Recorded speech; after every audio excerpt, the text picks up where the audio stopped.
şu ucuzluk pahalılığı bir anlatalım mı arkadaşlar? Price action veya işte trade hayatınızla ilgili tecrübeniz veya bilginiz ne durumdadır, ne civardadır bilmiyorum arkadaşlar, ama bu anlatıyı herkesin anlayabileceği bir dilde ve şekilde yapacağım.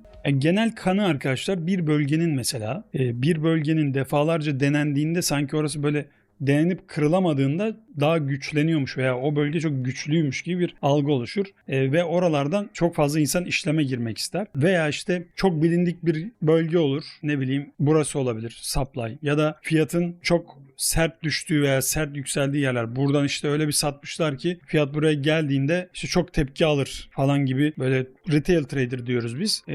Genel trader görüşü, böyle daha bu işe yeni başlamış nispeten, bize göre en azından kişilerin bu bölgelere böyle önem atfettiği şeyleri görürüz. Bu bölgelere ya gelmez, aşağı inecekse, yani geliyorsa da genelde şunları görürsünüz, böyle durumları görürsünüz. Şimdi bu düşüncenin altında şu yatıyor: fiyatta çok fazla kişi bir pozisyon alacaksa, mesela nedir? Ya burada şimdi o kadar trader shortlayacak, değil mi? Yani burada o kadar trader shortlayacaksa biz de buna dahil olalım ve o kadar trader'ın gücüyle işte fiyat buraya geldiğinde gireriz, hep beraber taşırız. Ya da işte bir bölge varmış da orasını birileri koruyacakmış falan filan. Bir kere böyle bir mantık yok arkadaşlar. Fiyatı hiçbir bireysel tüccar bir algoritma aracılığı olmadan, yani algoritma dediğimiz nedir? HFT firmaları var. High Frequency Trading firmaları. Bunlardan çok bahsederim. Kurumsallarla ilgili videom da var YouTube'da, bakabilirsiniz. Fiyatı kimler nasıl yönetiyor diye, şu video. Bu videoyu mutlaka izleyin, ama ben yine anlatacağım burada detaylı. Sorularınız olursa üstüne daha da detaya gireriz. Şimdi neden böyle peki? Yani burada herkes shortladı. Niye algoritma olmadan buradan fiyatı düşüremiyoruz? Çünkü buradan adam shortluyor da buraya geldiğinde ya da buraya geldiğinde artık shortlamayı bırakıyor. Burada shortlamaya devam eden veya fiyatı düşürmeye devam eden durum, yazılımın ardı ardına kendi emirlerini veya emir karşılıklarını tüketmesiyle oluşuyor. Ya da bu bölgede tüketiyor ve ondan sonra fiyatı boş bir likiditeye satıyor. Burada alıcı olmadığı için patır patır fiyatı hızlıca algoritma yardımıyla düşürebiliyor. Tamam mı? Öncelikle bunu bir bilmek gerekiyor. Durum böyle olunca o zaman bu short'u kullanmaları gerekiyor. Nasıl kullanacak? Bunu long yönünü anlatayım, daha iyi anlamanız açısından. Short'ta da tam tersini düşünebilirsiniz. Önemi yok. Burada bir longlayacağımız alan olsun. Yani kurumsal da bu fiyatı mesela yukarı götürmek istediğini düşünelim. Buradaki long'daki emirler alış emirleri olduğu için sizin alış emirlerinizle bu emirleri satan kişilerden aldınız. Tamam mı? Yani burada değil de şurada alacaksınız, daha doğrusu sağ tarafta. İşte dediniz ki fiyat buradan çok sert yükselmiş. Of, çok iyi. Buradan işte biz de longlayalım bir tur. Geldi fiyat buraya, işte aldınız. Nerede gelmiş? Şurada. Şimdi burada olan şey nedir? Böyle biraz düzelteyim. Şöyle.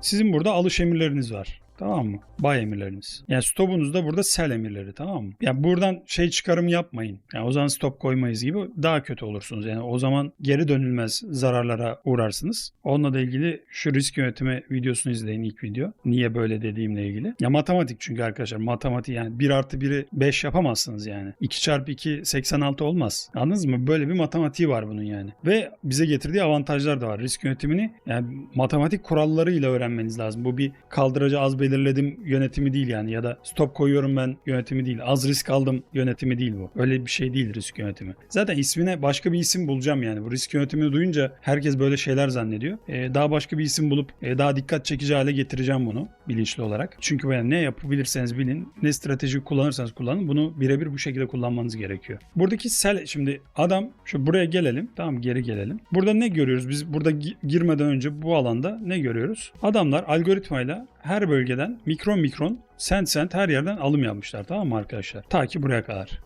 Burada niye durmuşlar? Bu satışların pahalı olduğu bir bölgeye gelmiş. O yüzden pahalılıkta, ucuzlukta topladıkları emirleri pahalılıkta vermişler ve tekrar short emirlerini doldurmuşlar. Şimdi biz fiyatın kurumsal açısından ucuz olup olmadığını nerede anlarız? Fiyat da arkadaşlar tek manipüle edilemeyecek şeylerden biri. Yani tek bence bu manipüle edilemeyebilir. Fiyatı manipüle edebilir ama fiyat da şunu manipüle edemez. Fiyatı eğer almazsa yükselmeyecek. Alırsa yükselecek. Aldıysa biz görüyoruz aldığını. Tamam, tek zaaf şeyleri bu yani, zayıf yönleri. Bir de çok bakiyelerin olması onların zayıf yönleri. Niye böyle? Yani bu arada niye yazılımla yapıyorlar bunu? Yani 10 milyar doları, 100 milyar doları tek bir bölgeden alamayacakları için arkadaşlar, bu da onların zayıf yönlerinden biri. Tamam mı? O yüzden çok fazla emirle mikron her yerden doldurmaya çalışıyorlar. Bulabildikleri her yerden. Zaten sizin likiditenize de, yani sizin stopunuzdaki satış emirlerine de o sebepten ihtiyaçları var. Şimdi bu adamlar buradan buraya kadar aldıysa, yani 100 farklı fiyattan işte araba aldılar diyelim, ya da 100 farklı fiyattan altın aldılar. Tamam mı? Altın diyelim, Bitcoin demeyelim hadi. Ya da fark etmez, kalem aldılar, bir şey aldılar yani. Önemi yok. Bir ürün. Yani işte burada o ürün 10 dolardı. Yukarı çıktı, aldılar, 20 dolardan aldılar ve fiyatı 20 dolara çektiler. 30 dolardan aldılar ve fiyat 30 dolara çıktı. Hala almaya devam ediyorlar. Fiyat artık işte 40'a çıktı, 50'ye çıktı. Hala alıyorlar. 70 almışlar yani, böyle 100'e gidene kadar almışlar. Tamam mı? Ürünün ne olduğu önemli değil. Shitcoin de olabilir, altın da olabilir vesaire. Şimdi biz bu adamlar için ucuz bölgenin nerede olduğunu nasıl bulacağız? Eğer ki biz bu şekilde bir ürün almış olsaydık ne yapardık? Elimizde kaç ürün var? 10 tane. Aldığımız tüm fiyatları toplardık birbirine. Ona bölerdik ve bizim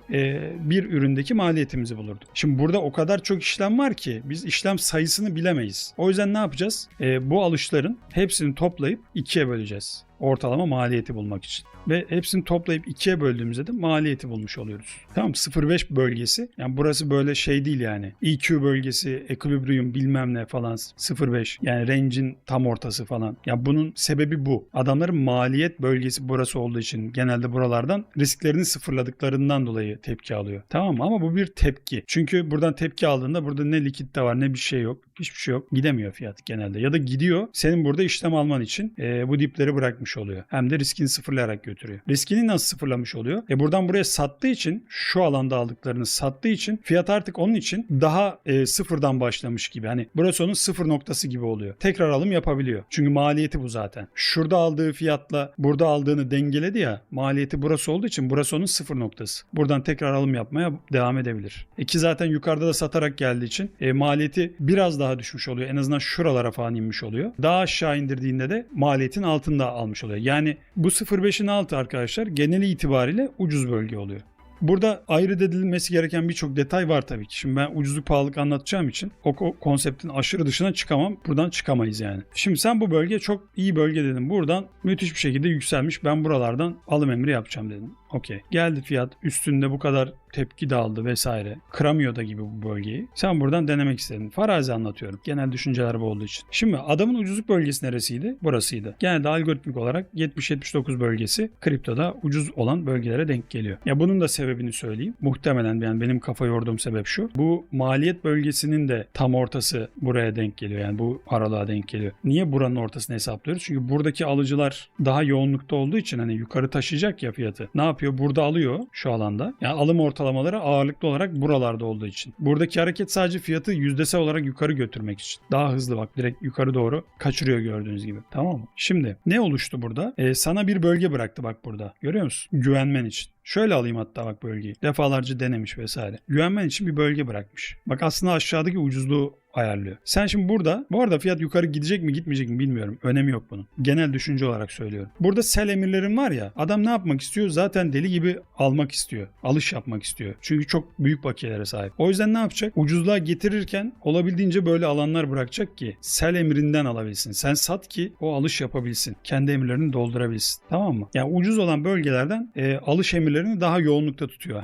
Oldu ki daha üst zaman dilimindeki, muhtemelen burada kırıyor çünkü burayı fiyatı galiba bakayım.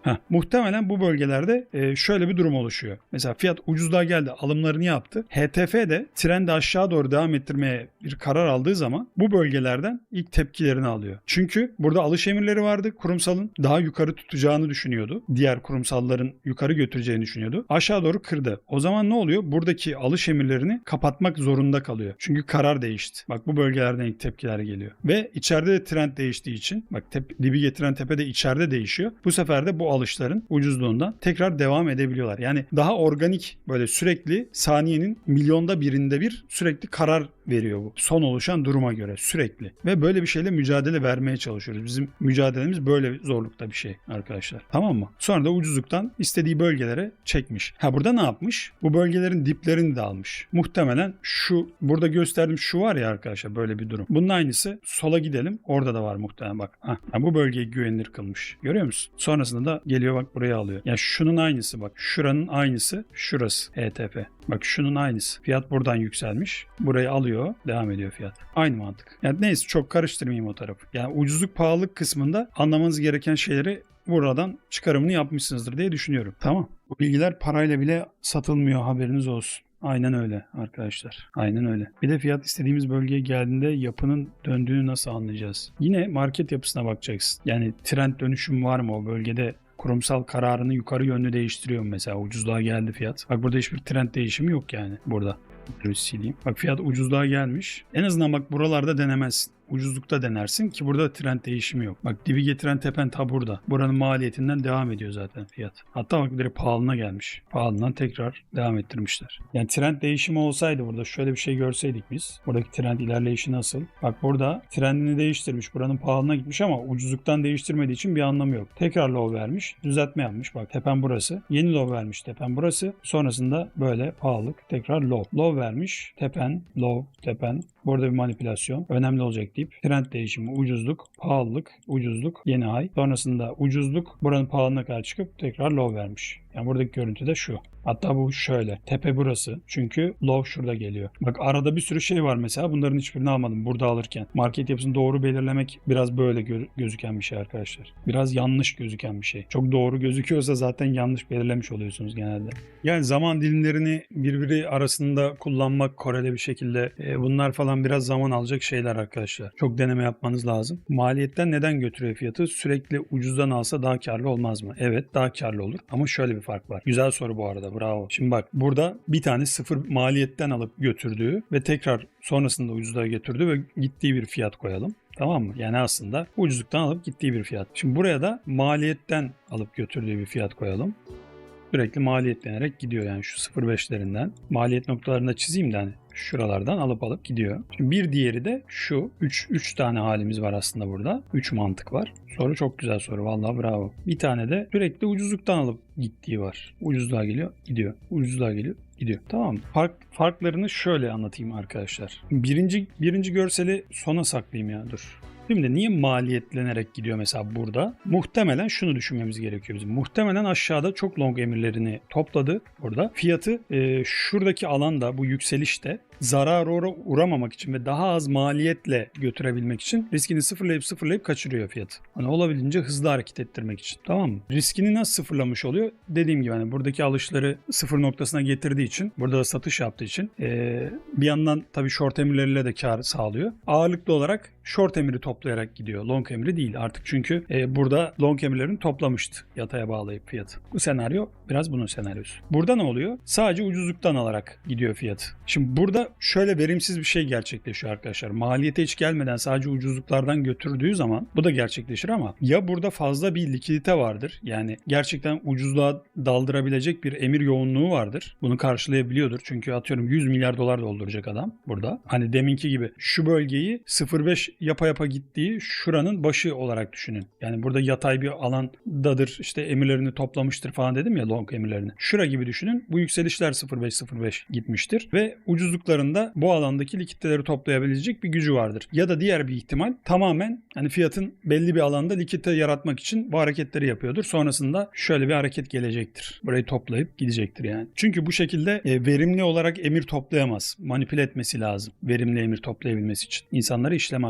açtırması lazım. Gelelim şimdi buradaki görüntüye. Burada ne gerçekleşmiş? Fiyat gelmiş maliyetinden high vermiş. Tamam. Bak en güzel görüntü bu. Niye? Şimdi bak adam maliyette kaçırdı fiyatı. Tamam. Edip de zaten bayağı bir emir toplamıştı. Kaçırmış fiyatı. Ya da önemli bir yere dalmış. Önemi yok oranın. Şimdi retail ne düşünüyor? Ben diyor şuradan bir long alayım. Şimdi buradaki longlarda sıkıntı yok. Gördüğün gibi retail stop olmuyor. Para kazanıyor. Buradaki longlarda da sıkıntı yok. Buralardan girer böyle. Ama işte fiyat yatay piyasaya bir girdiği zaman manipülasyona bir başladığı zaman orada trader mısın değil misin belli oluyor işte. Şimdi bak trader'a buradan retail'a koydurdu emri. Tamam mı? Buy emri var. Sell emri var. Aynı muhabbet. Bak buy emri ve sell emri var. Şimdi kurumsal riskini maliyetleyerek sıfırlayarak high vermişti. Burada ne oluşturdu? Hem ucuz bir bölgede kendine sell emirleri oluştu hem de ucuzlukta alım yapabileceği kendi maliyetinin altında bir alan oluştu. Tamam mı? Ne güzel satış emirleri var. Kurumsal ne yapmak istiyor? Alış yapmak istiyor. Alış yapmak için neye ihtiyacı var? Satış emrine. Tamam mı? Şimdi tek güzelliği bu değil. Peki şu görüntüyü gören retail burada ne düşünecek? Yani burada şimdi market yapısı bozulmuş. Tamam mı? Hop ben buradan bir supply'a bir emir yiyorum. Şuradan bir girerim falan değil mi? Yani bunlar düşünülüyor. Buradan da yeni low likiditeye tutarım. Mis gibi 7 idare. Doğru mu? Şimdi retail burada ne yapmıştı? Alış yapmıştı satanlardan. Pardon, kurumsal burada ne yapmıştı? Alış yaptı satanlardan. Buradaki stoplardan aldı, hem de ucuz bölgeden aldı. Şimdi ne yapacak? Burada long emirleri var. Long emirleri var, tamam mı burada? Şimdi burada retail ne yapıyor? Satıyor. Şeyleri ne? Stopları ne? Alış, değil mi? Bu almıştı. Ne yapacak? Satış yapmak istiyor. Kime satacak? Çok güzel ya. Alan var burada. Alana satacak buradaki emirleri. Yani ne yaptı? Hem ucuz bölgeden aldı, hem de üstteki bölgede kar alabileceği yeri de oluşturdu böyle yaptığı için. Anladınız mı arkadaşlar? Bunlardan farkı bu. O yüzden biz fiyatta manipülasyon olsun ekstra olarak isteriz yani. Bizim hoşumuza gider. Çünkü kurumsal direkt elini belli edecek orada bize. Ama bakın bu demek değil ki, bak burada dip alındı diye girmiyorum fark ettiyseniz. Bu bir likitte değil yani. Anladınız mı? Bu tepe de likitte değil. Böyle yani bu likitteden ayrı bir durum bu. Fiyatın mantık, ilerleyiş, kurumsalın kar etme şekli bu. Likidite daha spesifik bir şey yani. Burada dibi tepeyi likitte belirleyip bu işin içinden çıkamazsınız. O iş o kadar kolay değil yani. Hocam Bitcoin haftalık 2020 yükselişin ucuzluğunu görmemiş mesela. Bir gün görebilir demek mantıklı mı? Şimdi orada uzun vadede ne devreye giriyor? Enflasyon arkadaşlar. Dolarda tamam TL kadar enflasyona uğramasa da bir enflasyona uğruyor ve alım gücü de değişiklik gösteriyor. Şimdi burada ucuzuna geldi. Evet tamam, burada ucuzundayız. 2020 dediğin şurası mı? Ya burada şuranın ucuzuna gelebilir mi diyorsun, değil mi? Bak burada maliyetlenmiş, görüyor musun? Siz logaritmik bakmıyorsanız eğer, şurada kalıyor logaritmik, bir saniye. Şu logaritmiyi açın arkadaşlar. Muhtemelen logaritmik bakmıyorsunuz. O yüzden buralara gelmiş görebilirsiniz, ona bakayım. Aynen bak, burada logaritmik bakmazsan ucuzuna gelmiş gibi gözükür. Oysa ki sadece maliyetleniyor. Logaritmik çünkü yüzdesel hesap yapar. Kârı hesaplarken kurumsal da kâr etmeyi hedeflediği için yüzdesel görmeniz gerekiyor grafiği, yoksa yanılırsınız. En son grafikte nereden işleme gireceğiz ki manipülasyon olduğunu en son anlamıyor muyuz? Hayır. İşleme girmeyi düşündüğün sürece fiyatı anlayamadıkça manipülasyon olup olmayacağını düşünmezsin bile. Biz ne yapıyoruz o en son grafikte? Bak bizim yaptığımız şey şu oluyor. 0.5'ten high ucuzluk. Buradan sonrası bizi çok enterese etmiyor. Yani buradan high vermesiyle supply'a gitmesi veya pahalılığa gitmesi arasında bir fark yok. Biz zaten bu bölgede onayımızı alıyoruz. Önemli bir bölge ise onayımızı alıyoruz. Buradan giriyoruz. Maliyette çıksan zaten sana şöyle bir R bırakıyor. Burada maliyette girdin. Şöyle bir R bırakıyor. Maliyete çıktın ya da pahalılığa tuttun, böyle bir şey bırakıyor. Sonrası bizi ilgilendirmiyor. Yani burada supply'a geldi, buradan döndü mü, milleti mi patlattı falan, yani o çok bizi ilgilendirmiyor. Bizim odaklanmamız gereken şey burada low var, tamam. Önemli bir bölgeden tepki alıyorsa bu kadar supply'a çıkmadan buralardan yine shortlayıp buraların ucuzluğuna veya boşta kalan flow'larına doğru işlemi tutmak. Tamam. Yani bunu defalarca yaptığım bir şey bu. Görmüşsünüzdür. Logaritmik ucuzluk görmedi diye tepeyi yeni tepe sayabilir miyiz? Tepeyi değil, dibin belli olur yeni tepe geldiğinde bura. Yani bura bir tepe değil şu an. Şu an burası bir dip ama bura bir tepe değil. Tepe olması için dip getirmesi lazım. Tamam. Yani dipler belli olduğu için şu ihtimaller, bu fiyat devam ettiği için birincisi şuraya gelebilir 10.000'lere ucuzluklara. İkincisi maliyetlere gelebilir 21.000'lere. Üçüncüsü 0.5'ten high yapan fiyatın ucuzluklarına inebilir 30.000'lere. Dördüncü ihtimalde maliyetine tekrar inebilir 44.000'lere.